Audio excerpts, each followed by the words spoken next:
두렵고 떨림으로 너희 구원을 이루어 가라. 조금만 좀 소리. 두렵고 떨림으로 너희 구원을 이루어 가라는 이 제목으로 말씀을 함께 나눌 텐데, 자, 우리 성경 본문은 빌립보서 2장입니다. 자, 영상으로 빌립보서 2장 12절과 13절을 보시면,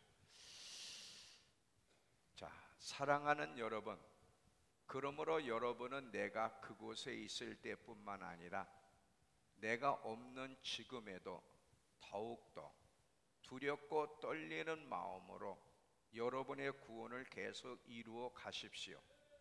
하나님은 자기의 선한 목적을 따라 여러분이 자발적으로 행동하도록 여러분 안에서 일하십니다. 자, 두렵고 떨림으로 구원을 이루어 가라. 이 말이 무슨 말씀인지를 오늘 함께 좀 나누려고 하는데, 우리 전 시간에 복음을 굳게 붙잡아야 될 것에 대해서 이야기했어요. 지금 바울이 고린도 교인들에게 복음을 전했고, 그 복음은 가볍게 듣지 마라. 이거는 굳게 붙잡아야 된다는 거. 왜냐하면 이것만이 구원을 갖다 주기 때문에. 자, 진리의 다양한 면이 있는데, 우리가 그 다양한 진리 가운데 어떤 부분을 잘못 이해할 수가 있고, 이 잘못 이해했다 그래서 구원에 문제가 생기는 건 아니에요. 근데 복음은 달라요. 복음은 잘못 이해하면 안 되고 정확하게 이해를 해야 돼요. 왜냐하면 복음을 잘못 이해한다는 것은 구원에서 벗어날 수 있기 때문에. 그래서 복음을 전하면서 이 복음을 잘 이해하고 굳게 붙잡으라고 지금 사도 바울이 고린도 교인들에게 뿐만 아니라 우리에게 이야기하는 거예요. 자, 이 부분에 대해서 한 번 더 이야기를 좀 나눠야 되겠다는 마음이 들어서 전 시간에 한 말씀을 조금 더 언급하면서 특별히 두렵고 떨리는 마음으로 구원을 이루어 가라고 말한 것이 무슨 의미인지를 좀 이야기할 테니까 잘 들어보세요. 성경은 우리가 구원을 그렇게 단순히 쉽게 얘기하지 않는다는 거예요. 믿음으로 은혜로 구원받지만 예수 믿는 순간 나 구원받았어, 그걸로 끝나지 않는다는 거예요. 성경은 구원을 과거와 현재, 미래 시제로 묘사를 하고 있다는 사실을 기억하셔야 돼요. 이 세 개 시제 중에 어느 거 하나도 무시하면 절대 안 돼. 왜냐하면 이 세 개가 함께 이루어져서 구원이 완성해 가는 거기 때문에 이 세 시제 중에 하나라도 무시를 하게 되면 구원을 바라보는 관점이 잘못되게 되는 거예요. 그래서 이 구원에 대한 이 세 시제를 잘 여러분이 이해를 하셔야만 마지막 때 우리가 주님을 대면할 수 있다는 사실을 기억하셔야 됩니다. 자, 두렵고 떨림으로 너의 구원을 이루어가라는 말이 무슨 뜻인지를 이야기하기 전에 세 가지를 이야기할 건데, 첫 번째는 구원은 누구로부터 시작되고 완성되는가를 먼저 생각하고, 두 번째는 이 세 시제에 대해서 다시 한번 생각해보고, 그리고 마지막에 두렵고 떨림으로 구원을 이루어가라는 말은 무슨 뜻인지를 이야기하도록 하겠습니다. 자, 먼저 구원은 누구로부터 시작돼서 완성되는가? 하나님이에요. 구원은 하나님의 선물로 하나님이 시작하고 하나님이 주도하고 하나님이 완성하실 것입니다. 자, 우리 빌립보서 1장 6절을 보시면 영상으로, 자, 성경이 이렇게 기록하고 있는데, 자, 보세요. 여러분 가운데 선한 일을 시작하신 하나님께서, 우리 안에 선한 일, 구원을 시작하신 하나님께서 그리스도 예수님이 다시 오시는 날까지 그 일을 완성할 것을 나는 확신합니다. 그래서 구원은 하나님께로부터 시작돼서 하나님이 주도하여 맞춰져요. 하나님이 이끄시지 않으면 우리는 어느 누구도 주님 앞에 설 수 없다는 사실을 반드시 기억하셔야 돼요. 그러면 여기서 우리가 질문이 하나 생겨요. 구원은 시작부터 끝까지 하나님이 주도하신다면 그러면 우리가 할 일은 없네. 전적으로 하나님의 행하심으로 그냥 맡겨드리기만 하면 되네, 믿기만 하면 되는 거 아니야? 구원 문제에 있어서 우리에겐 책임이 없네라고 우리가 질문할 수도 있는데, 이 부분에서 여러분 명확하게 알아요.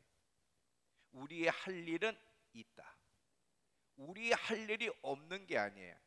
그냥 하나님이 행하시도록 맡겨드리기만 하고 믿기만 하면 되는 것이 아니라 우리가 반드시 해야 될 일이 있다는 사실을 여러분 반드시 기억하세요. 자, 구원은 하나님께로부터 시작돼서 하나님이 완성해 가시는데, 이거는 변함없는 진리예요.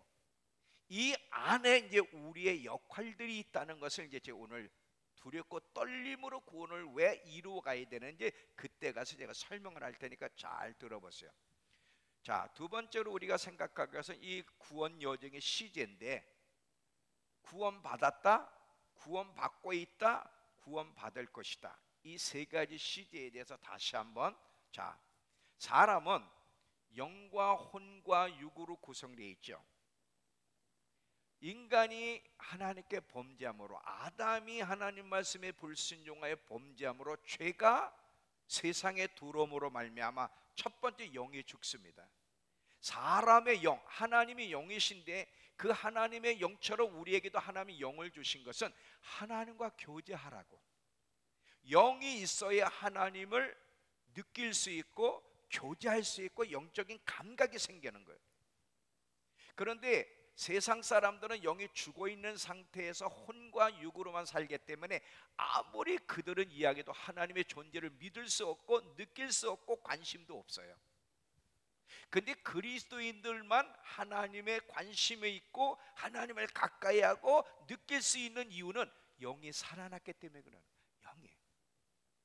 자, 인간이 죄로 말미암아 영이 죽고 혼과 육이 더러워진 죄인이 되었어요. 구원이라고 하는 것은 영과 혼과 육 모두가 구원받아야 구원받는 거야. 근데 이것은 세 단계로 진행된다. 한 번에. 물론 예수님의 십자가 사건은 이 세 가지를 다 이뤄 놓으셨지만, 그러나 실제로 이것이 우리에게 적용되는 데는 세 단계가 필요하다는 거예요. 세 단계가. 자, 우리가 구원 받았다고 할 때는 어떤 부분이 구원을 받았다고 하는 거냐? 우리가 예수 그리스도의 십자가를 믿을 때 우리는 구원을 받습니다. 이건 전적인 하나님의 은혜고 우리에게 할 수 있는 게 아니야. 자, 우리의 어떤 행위로도 우리의 죄를 씻길 수 없고 죄를 용서받을 수 없고 하나님과 화목될 수는 없어요. 시작이 예수로부터 시작되는 거야. 우리 스스로 할 수 없기 때문에 죄의 삭은 사망이에요. 그래서 죄를 진 자는 반드시 죽어야 돼. 예수님이 희생됨을 위해서 십자가에 죽으신 것은 우리의 죄 때문에 죽으시고 피 흘림이 없으면 용서가 없다 그랬기 때문에 한 번도 죄를 짓지 않은 인간의 피만이 우리의 죄를 용서하기 때문에 하나님의 아들이 인간의 몸으로 다시 태어나서 우리를 위해 죽으시고 피를 흘려주신 거야. 그러니까 우리가 죄를 용서받고 하나님과 화목될 수 있고 의인이 되려면 전적인 십자가를 의지하고 믿어야 되는 거야. 그래서 예수님의 그 십자가를 믿고 의지할 때 하나님이 우리의 죄를 용서해 주시고 의인이라 칭의, 죄인인 우리가 의인으로 칭함받아 의인이 되는 거야. 예수를 믿을 때. 이거는 과거야. 한 번으로 끝나는 거야. 이건 전적인 은혜, 우리의 행위로 되는 게 아니야. 우리가 무슨 노력해서 의인이 되는 게 아니라 하나님의 구원의 그 역사를 믿고 받아들일 때 하나님이 우리에게 값없이 의인으로 인쳐주시는 거예요.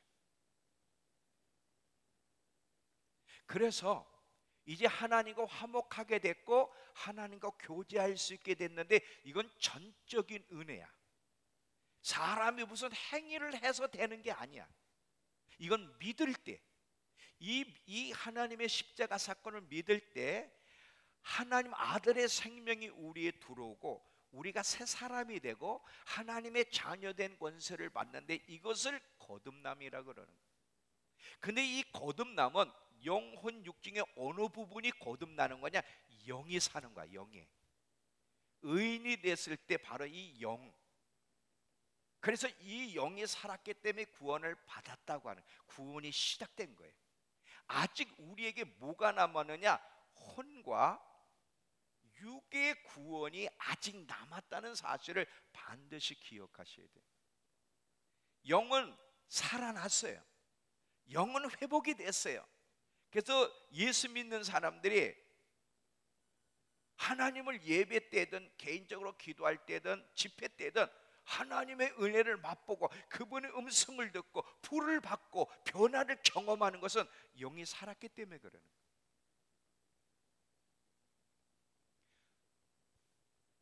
자, 이제 구원을 받는 중이라는 이 현재 시제를 잘 보세요. 영은 구원을 받았지만 혼은 아직 아니에요. 이제 혼이 구원을 받아 가야 되는데 이것을 성화라 그래. 성화가 바로 혼의 구원을 이야기하는 거예요. 이거는 칭의와는 달라. 칭의는 우리가 할 것이 아무것도 없지만 이 성화의 과정 속에는 일단 그리스도인이 됐으면 우리가 행해야 될 위치에 서게 된다는 걸 잊지 마시기 바랍니다. 그리스도인이 되면 그때부터 우리가 행해야 될 위치에 서게 돼. 혼의 구원을 위해서는 믿음의 선한 싸움을 싸우고 거룩하려고 애를 쓰고 말씀에 순종하려고 노력하면서 작은 예수로 만들어져 가야 돼. 이것은 우리가 해야 될 몫이에요.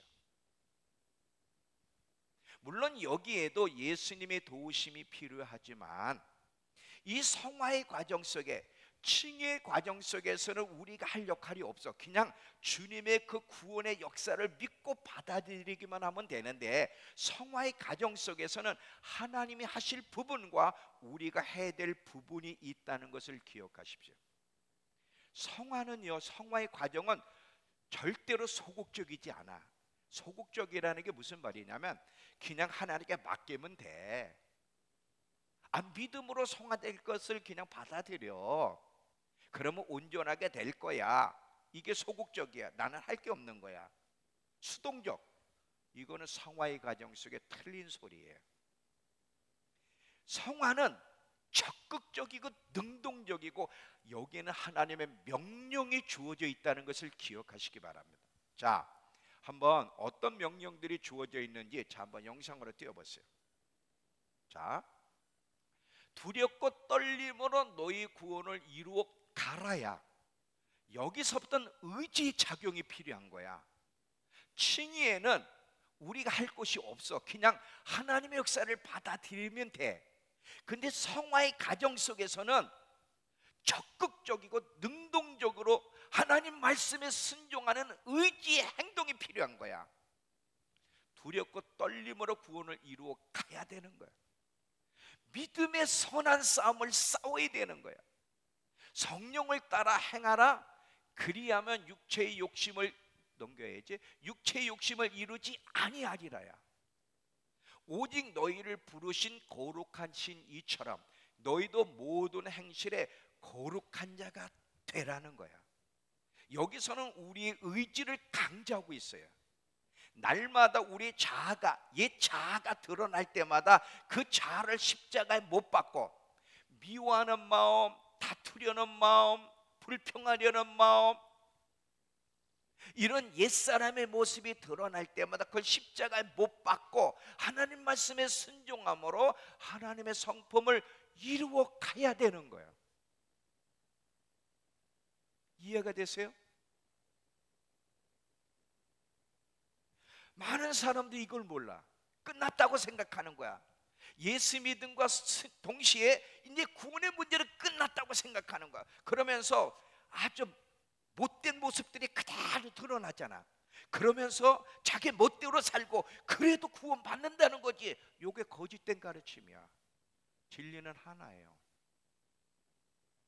이 진리, 복음에 대한 것을 명확하게 이해하지 못하면 구원 못 받습니다. 다른 진리들은 조금 좀 이해가 부족했어도 잘못 알았어도 구원에는 큰 문제가 없어요. 근데 복음에는 달라. 이건 명확하게 이해를 해야 돼.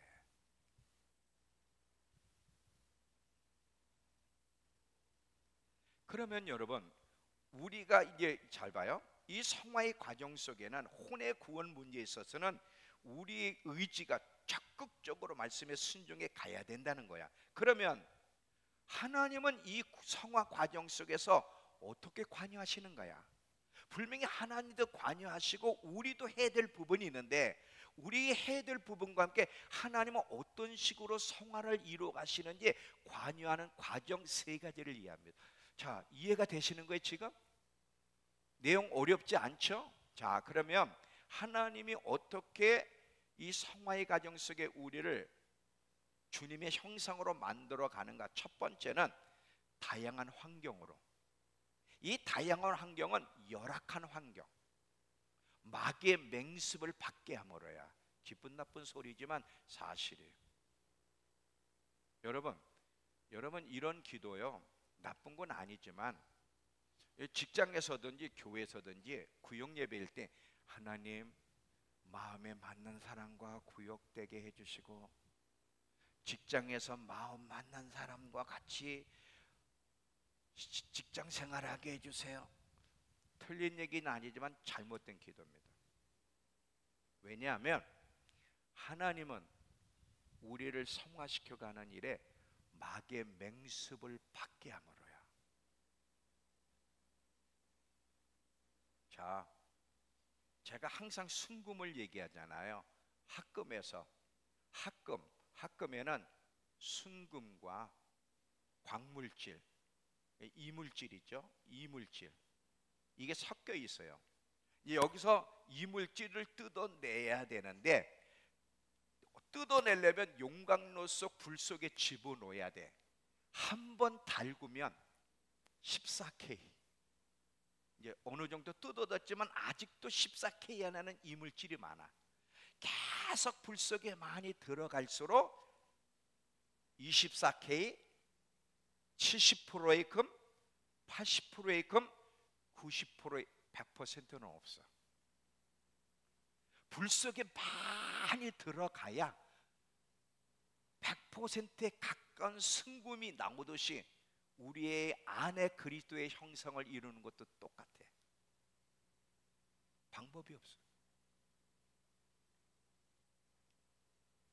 그러니까 여러분, 하나님 좋은 사람 만나게 해주세요, 그런 기도하지 마세요. 어떤 사람을 만나든 거기서 주님의 형상을 이루게 하시고 지혜롭게 행동하도록 도와주세요.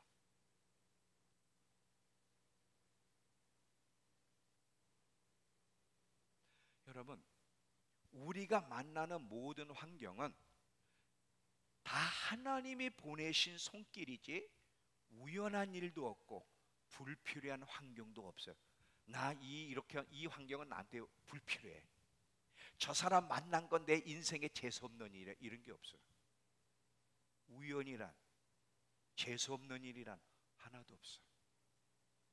다 하나님이 계획하신, 하나님의 목적을 이루기에 하나님이 보내신 손길이에요. 여러분, 요셉이 형들이 노예로 자기를 팔았잖아요. 형들이 노예로 팔았을 때, 자, 요셉이 만약에 자기에게 기회가 주어졌다면 그런 환경을 만나고 싶겠습니까? 근데 형들이 노예로 판 너무 고통스러운 인생을 살았는데, 근데 형들이 노예를 판 것에 대해서 하나님, 요셉이 형들을 만났을 때 뭐라 그럽니까? 하나님이 나를 보냈다 그러지 당신들이 보냈다고 얘기를 안 해. 자, 한번 성경을 보겠습니다. 창세기 45장서부터 잘 보세요.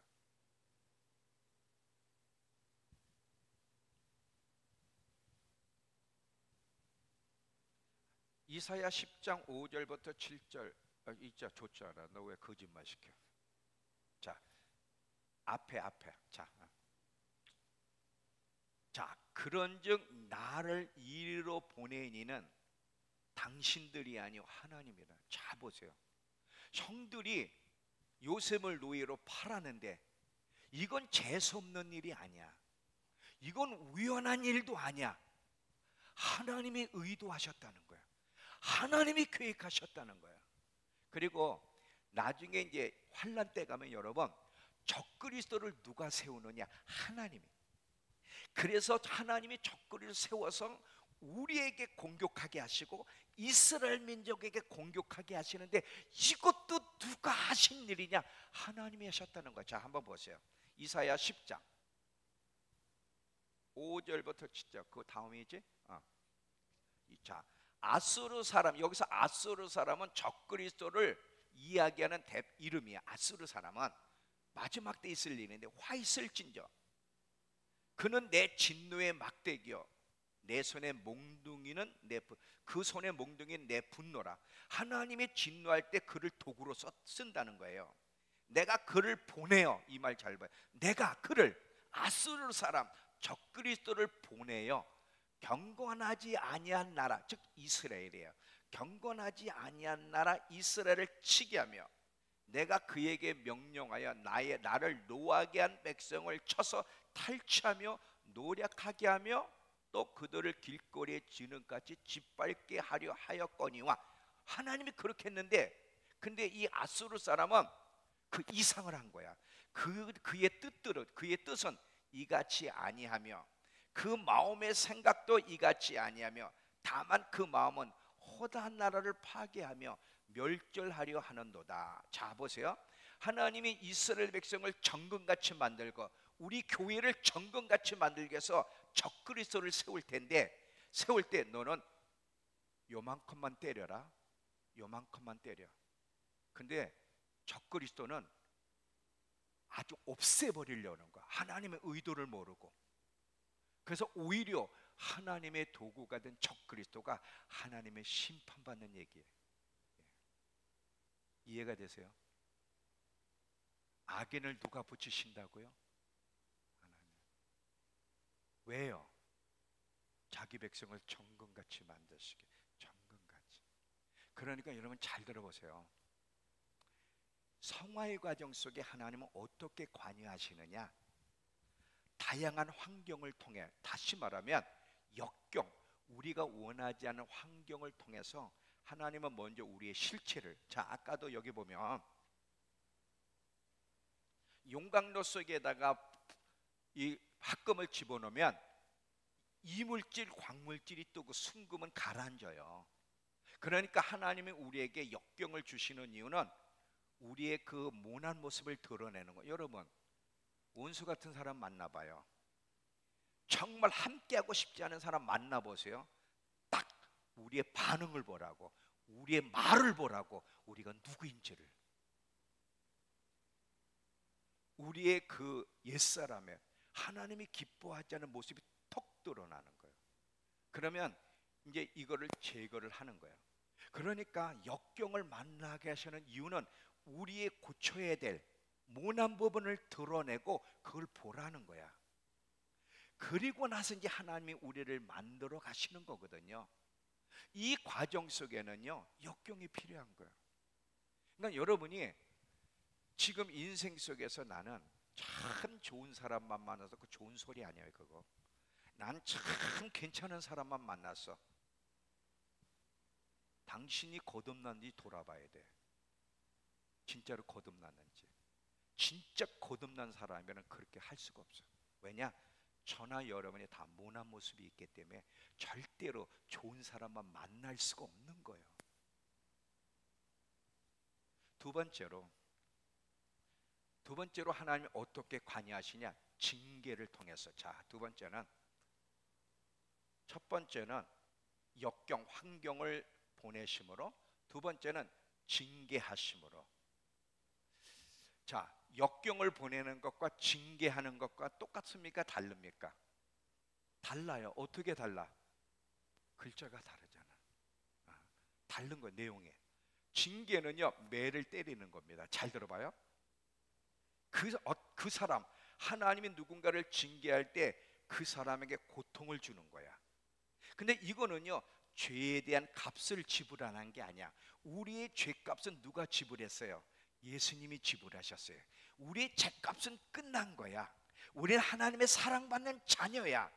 그런데 이 사랑받는 자녀가 자꾸 하나님이 정금같이 만들려고 하는데 계속 거부를 하네. 거부를. 그러면 어떻게? 하나님이 원하는 작품, 더 나은 사람 만들기 위해서 딱 적당한 만큼의 고통을 보냅니다. 이게 징계예요. 잘 들어보세요, 여러분. 이 징계도 다 받게 돼 있어요. 징계를 안 받는 사람은 한 명도 없어요. 그러면 여러분, 징계는 구체적으로 어떤 겁니까? 우리 삶의 나쁜 일들, 우리 삶에서 벌어지는 나쁜 일들이 징계예요. 그 나쁜 일들은 다양해. 질병에서부터 다양한 문제. 그러니까 여러분 삶에서 나쁜 일을 만난다면 정신을 차려야 되는 거예요. 하나님 아버지는 완벽하신 분이에요. 그분은 우리를 사랑하시기 때문에 그냥 내버려둬. 이게 사랑 표현이야. 얘들아, 너희 삶에 나쁜 것이 왜 오는지 그것은 내가 너를 사랑하기 때문이야. 사랑하기 때문에. 여러분도 자식을 사랑하면 못된 짓 할 때 내버려 두지 않잖아요. 사실은요, 우리도 자식 매 때릴 때 아들아, 너 왜 매 맞니? 엄마가 너 미워서니 이뻐서니 사랑해서니 아니니 이걸 이야기해 주잖아요. 그래서 사랑하기 때문에 너 매를 때린다는 걸 인식시키듯 하나님이 우리를 너무 사랑하기 때문에 징계를 하시는 거예요.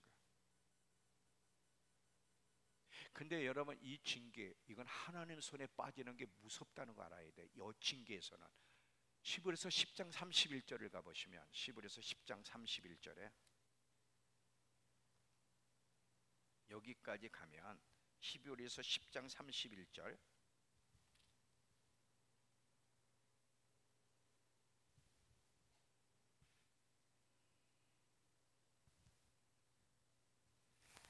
신약 364페이지. 살아계신 하나님 손에 빠져 들어가는 것이 무서울진저.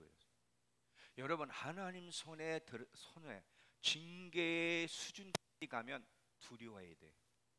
하나님 손에 빠지는 것만큼 무서운 게 없어요.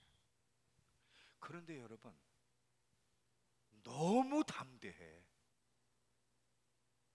하나님에 대한 두려움이 없어. 이것도 믿음인가? 이 부분을 제가 조금 더 얘기할 테니까 잘 들어보세요.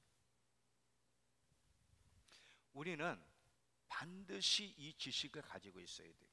하나님은 우리로 하여금 구원의 완성을 위해서, 그리스도의 형상을 이루게 하기 위해서 하나님이 우리에게 역경을 허락하시는데 계속 거부하고 못 알아들으면 하나님 손에 빠져들어갈 거다. 그게 징계예요.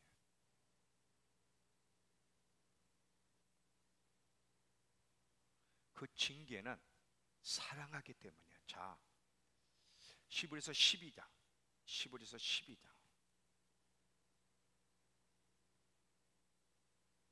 6절에, 시브리서 12장 6절, 시브리서 12장 6절은 신약 366페이지.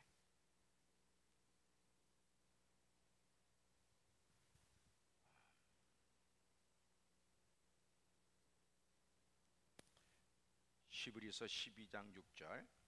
내 아들아, 주의 징계하심을 경히 여기지 말며 그에게 꾸지람 받을 때 낙심하지 말라. 주께서 그 사랑하시는 자를 징계하시고 그가 받으시는 아들마다 채찍질한다 그랬어요. 사랑하기 때문에 채찍질하시는 거예요. 여기까지는 가지 마세요. 여기까지는. 하나님 손에 빠져들어가는 거 정말 무섭습니다. 죽음의 위기까지 갈 수 있어. 죽음까지. 그래서 우리 성도들 가운데 죽음까지 갔다가 지옥 보고 오신 분이 있잖아요. 요즘 오신 분 중에서 여러분 서울 올라가면서 간증 들어보셨죠? 서울 올라가면서 간증 들어봤잖아요. 지옥을 경험한 분, 징계 받아가지고 나중에 여러분 개인적으로 들어보세요. 우리 성도들 가운데 그런 분이 계시니까. 그분이 제 메시지를 들으면서 이제 지옥 갔다 오고 나서 이제 정신 차린 거지. 이 한 말씀 한 말씀, 목사님 저한테 그러더라고. 목사님 지옥을 안 갔다 왔는데 어떻게 생생하게 하세요? 어떻게 그대로 얘기하세요? 자기 놀랬대. 안 가도 알지. 진리가 그렇게 얘기하고 있는데. 나중에 기회가 있으면 여러분 한번 들어보십시오. 우리 성도 안에 지옥 갔다 온 사람이 있으니까. 그래야 정신 차려. 그래야 정신 차려. 자, 세 번째. 그럼 또 하나님이 또 어떤 식으로 관여하는가? 빌립보서 2장 13절. 빌립보서 2장 13절. 자, 다시 한번 빌립보서 2장 13절을 보면 319페이지 신약.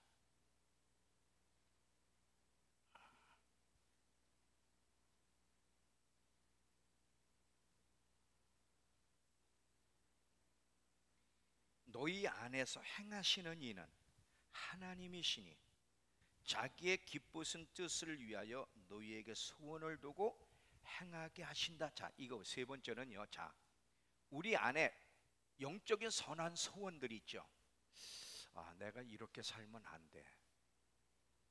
내가 정말 믿음 생활을 잘해야 돼.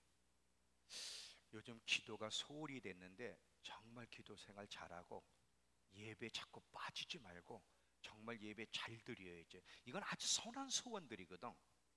근데 이 소원이 어디서 왔느냐야. 하나님이 자기의 기쁘신 뜻을 위해 너에게 소원을 주시고야. 여러분 안에 일어나는 모든 영적인 선한 생각과 열망은 하나님께로부터 시작된 거예요. 하나님의 소원을 불어넣기 때문에 그 소원이 일어나는 거야. 하나님은 계속 여러분에게 소원을 주십니다. 여러분에게 그렇게 살면 안 돼. 그렇게 믿음 생활하면 안 돼. 지금은 이렇게 해야 돼.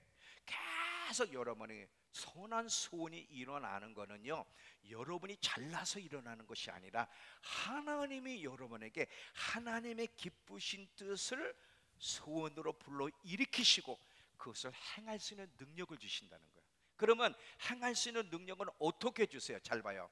첫 번째는 우리 안에 그 아들의 생명을 주신 게 증거예요.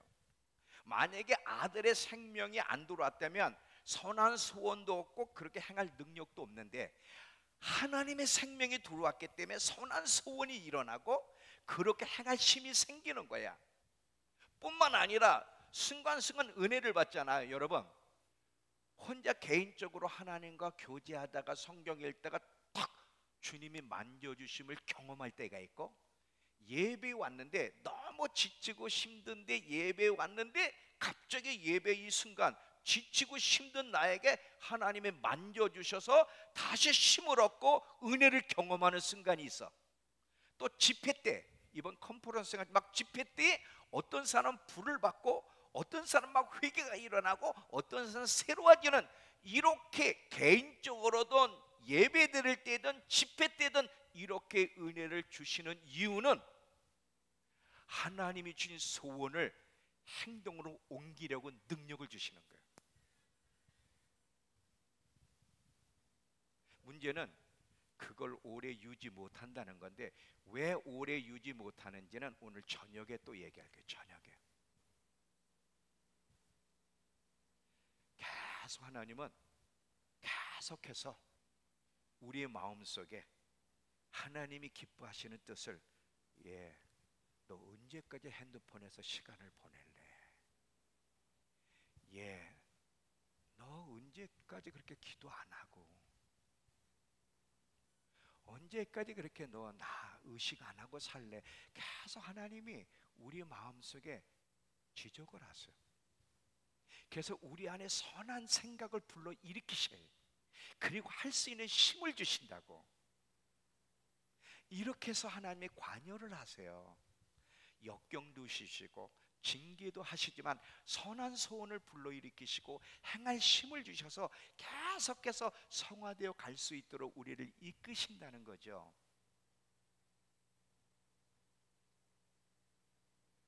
그러면 여러분, 이렇게 하나님이 우리 안에 소원과 힘을 주시는 것은 전적으로 하나님의 세계관을 가지고 살도록 이끄시는 거야.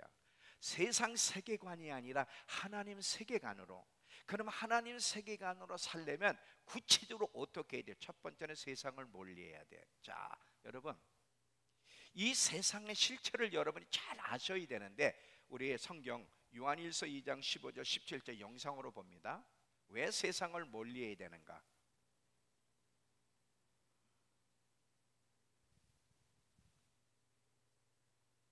자, 보세요.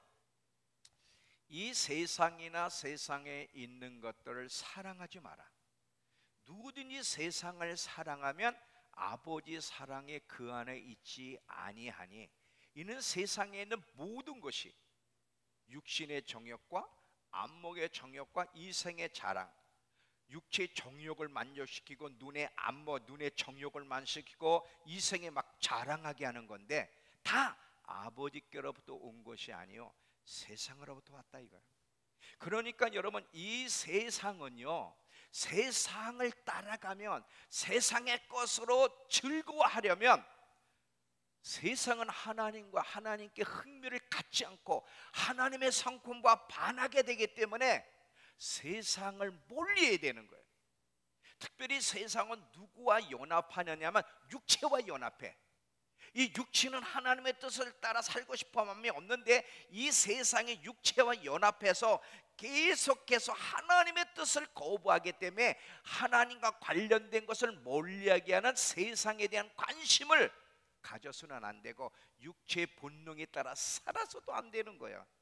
세상을 멀리해야 돼. 여러분, 하나님이 여러분에게 소원을 주신다 그랬잖아요. 하나님이 어떻게 소원을 줘? 예, 핸드폰 해야지. 핸드폰이 너 살려. 핸드폰 봐. 이렇게 소원을 주셔? 갈등으로 해요. 핸드폰 보고 있으면, 잘 들어봐요. 여러분이 하나님께 집중하고 있으면 핸드폰 보고 막 시덕거리고 있을 때, 유튜브를 보면서 세상 돌아가는 거나 보고 오선전이나 보고 연예인의 그 이야기들을 보고 이러면 속에서 성령님이 찔러대. 독찔러. 너 그렇게 하면 되니? 너는 내 백성이잖아. 너는 나를 가까이 해야지. 너는 나에게 관심을 가져야 되잖아. 그래서 하나님이 우리에게 쿡 찔르고 우리에게 거룩한 소원을 불러일으켜, 그리고 그거 행할 수 있도록 도와주신다고.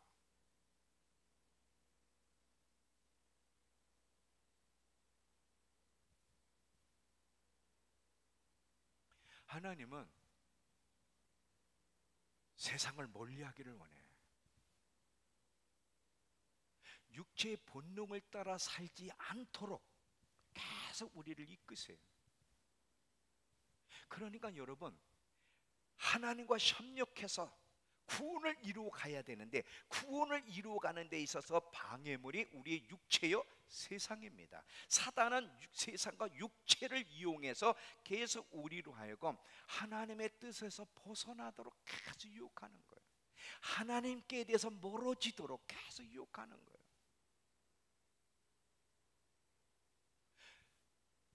세상을 멀리할 뿐 아니라 더 적극적인 거는 하나님 말씀에 순종해야 돼. 하나님의 뜻이 우리의 뜻이 돼야 되고, 우리의 유일한 관심은 하나님의 영광, 하나님의 뜻을 이루는 것이 우리의 유일한 관심이 돼야 돼. 여러분 한번 생각해 보세요. 그 아들을 십자가에 내어 주어 죽게 하셔서 우리에게 은혜로 구원시켜 주셨다면, 하나님이 우리에게 하나님 말씀대로 살라고 요구할 권리가 당연히 있고, 우리는 하나님의 뜻대로 살아야 되지 않겠습니까? 죄인으로 멸망당할 수밖에 없는 우리를 아들의 희생제물 삼아 우리를 구원하셨다면 당연히 아버지 뜻대로 살아야 되지 않겠습니까?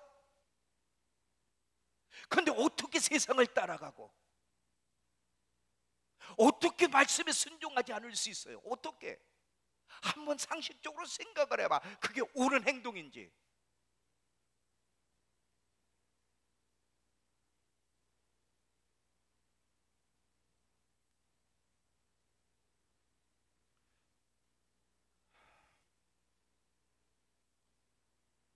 되는 거야. 안 되는 거야. 우리는 너무 배은망덕한 짓들을 해. 그냥 구원받았다고 그러는데 우리가 구원받기까지 얼마나 하나님이 엄청난 대가를 치렀는지, 자기 아들을 희생제물 삼으신 것은 우리로 이렇게 마음대로 살게 하기 위해서가 아니라 하나님 참 백성답게 진정한 그리스도인으로 예수의 형상을 이루는 자가 되게 하기 위해서 어마어마한 대가를 치렀는데, 자, 이제 세 번째, 두렵고 떨림으로 구원을 이루어 가야 되는데, 두렵고 떨림으로 구원을 이루어 가란 말은 무슨 뜻인가? 자, 지금까지 이해가 되셨죠? 두렵고 떨림으로, 이건 첫 번째 뭐냐? 항상 하나님을 섬길 때는요, 존경심과 경외심으로 섬겨야 된다는 거예요.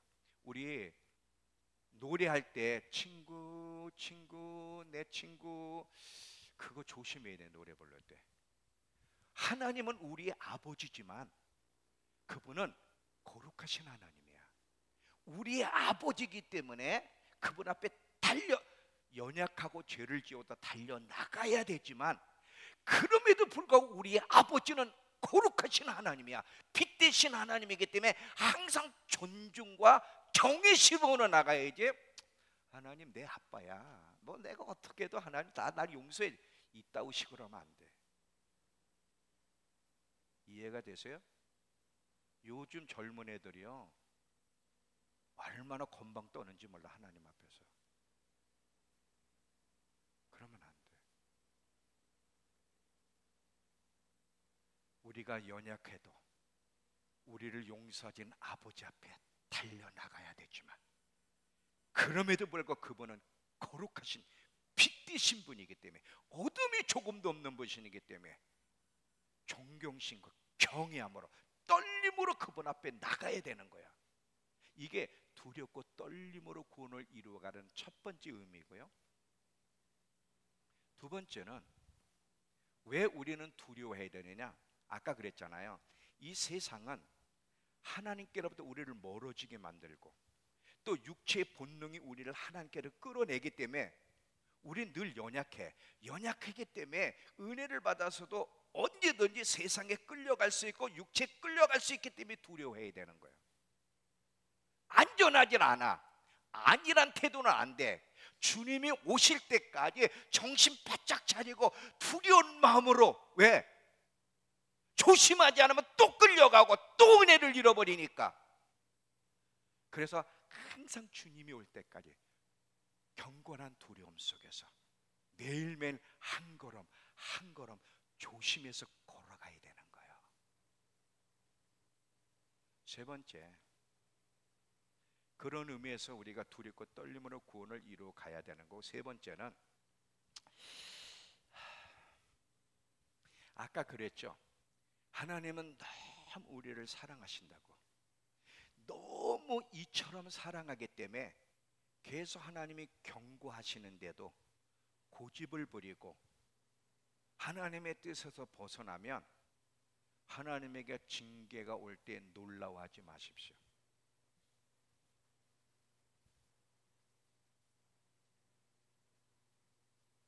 만약에 우리가 하나님의 뜻을 따라가는 실패하게 되면 하나님께서 우리에게 어떤 일을 행하실 거라는 거예요. 하나님 손에 빠져드는 게 두렵다는 거야. 그래서 그렇게 빠져들지 않으려면 두렵고 떨리는 마음으로 살라는 거지. 이해가 돼요? 나는 하나님이 제 아버지시기 때문에 너무 행복해. 하나님이 저의 아버지라는 게 너무 저는 좋고, 제가 하나님 자녀라는 게 아무리 생각해도 너무너무 좋은 거야.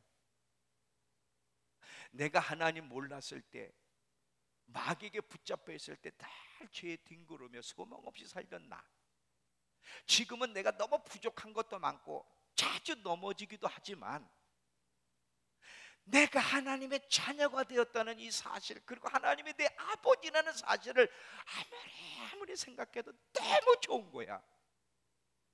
그래서 나한테 뭐가 자랑거리야? 나 핸드폰 신모델 샀다, 이게 자랑거리가 아니라, 나 금반지 있다, 나 좋은 차 샀어, 이게 자랑거리가 아니라, 나 하나님 자녀야. 얘들아, 세상아, 나 하나님의 자녀가 되었다, 이게 자랑거리라는 거지. 이것만 생각하면 너무 좋은 거야. 너무 좋은 거. 하나님의 자녀가 되었다는 거, 용서를 받을 수 있다는 거. 우리가 부족하고 연약해도 하나님께 달려가면, 주님, 저는 예수가 필요합니다. 예수가 필요합니다. 그분 앞에 엎드리면 또 용서해 주시고, 또 용서해 주시고, 또 용서해 주시고. 그 하나님 아버지가 계시기 때문에 너무 행복한 거야. 너무 행복해. 누가 나를 정죄하려? 내가 비록 죄를 짓고 넘어져도 누가 나를 정죄하겠느냐? 아버지가 나를 정죄하지 않는데.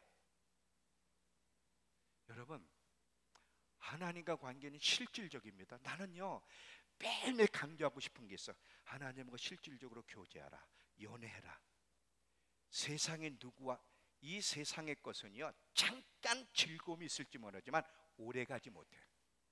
하나님과의 관계 속에 주어지는 것은 영원토록이야. 하나님과 관계는 실질적이야. 눈에 보이지 않지만 실질적이고 경험할 수 있어. 하나님께로부터 주어지는 달콤함과 하나님의 임재를 맛봐야만 세상을 이길 수 있고, 그때 하나님이 주시는 평강과 기쁨은 영원토록이야. 세상은 잠깐이야. 잠깐. 하나님을 맛봐야 되는 거야. 하나님을 맛보지 않으면 세상을 이길 수 없어. 하나님을 맛보지 않으면 육을 이길 수 없어. 하나님을 맛보지 않으면 마지막 여정 걸어갈 수가 없어. 구원의 복음을 굳게 붙잡고 끝까지 잘 달려가려면 하나님을 가까이 하고 하나님을 맛봐야 돼. 그 임재를 맛봐야 돼. 그분의 힘을 맛봐야 되는 거야. 그래야 되는 거야. 그래야 되는 거야.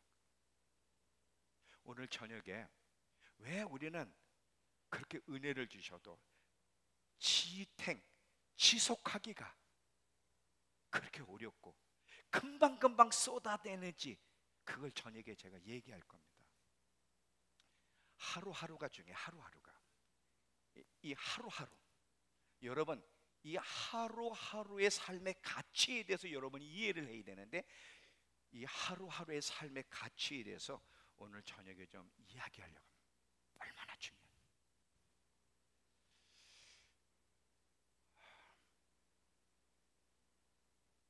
자, 아니야, 이따 저녁에 얘기할래. 저녁에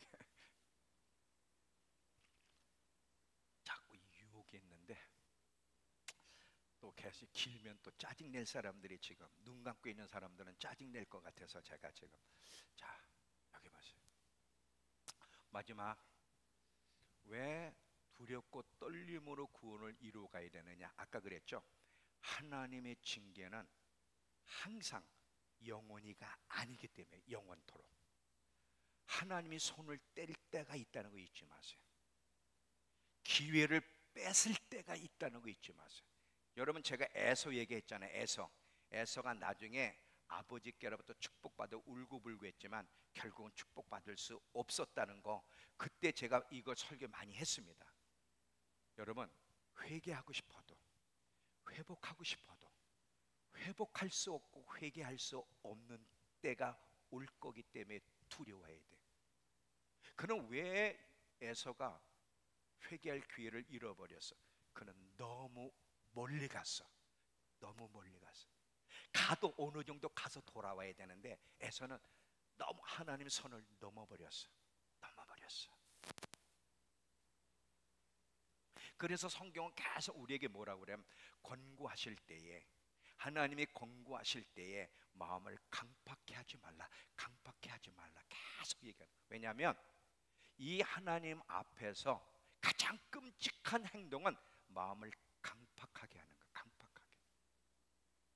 이스라엘 백성의 마음을 강팍하게 했기 때문에 결국 그들은 두 가지를 당해서 하나님의 진노를 받았고 안식에 못 돌아갔어요. 강팍하게 너희가 오늘 그의 음성을 들었거든 마음을 강팍하게 하지 마라. 오늘 공부할 때 들어야 되는 거야. 오늘 공부할 때 하나님 앞에 엎드러져야 되는 거야. 오늘 공부할 때 회개를 해야 되는 거야.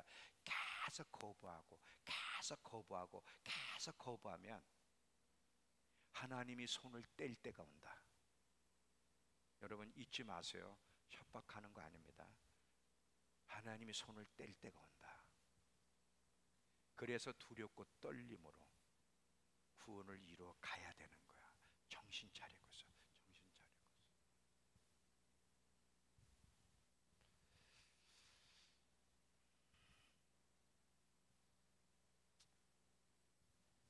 이제 구원의 여정이 시작됐어요. 끝날 때까지, 완성할 때까지는 안일해서는 안 돼. 계속 복음을 굳게 붙잡고 성령님과 함께 구원을 완성해 가야 되는 거예요. 마지막까지 한눈 팔지 말고 이 복음에만 집중하고 곧 오실 예수께만 초점을 맞추고 그 말씀을 붙잡고 끝까지 달려갈 수 있는 우리 모두가 되길 축원합니다. 기도합시다. 아니야. 기도하십시다가 아니라 하나 성경 더 봅시다. 하나 성경 더 보고 잠언서 29장 1절 하나 더 보고 기도했으면 좋겠어요. 잠언서 29장 1절.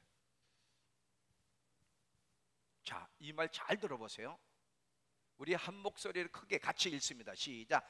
자주 책망을 받으면서도 목이 곧은 사람은 갑자기 패망을 당하고 피하지 못하리라. 계속 책망을 받는데도 목이 곧아서 돌이키려고 하지 않으면 얼마나 어리석은 자인지 갑자기 패망을 당할 때가 올 거라는 거예요. 우리 여기까지 가면 안 돼. 우리가 연약해서 넘어지기도 하지만 하나님이 공고할 때 깨닫고 일어나서 구원의 완성까지 잘 달려갈 수 있는 우리 모두가 되길 축원합니다. 기도합시다. 하나님, 오늘도 우리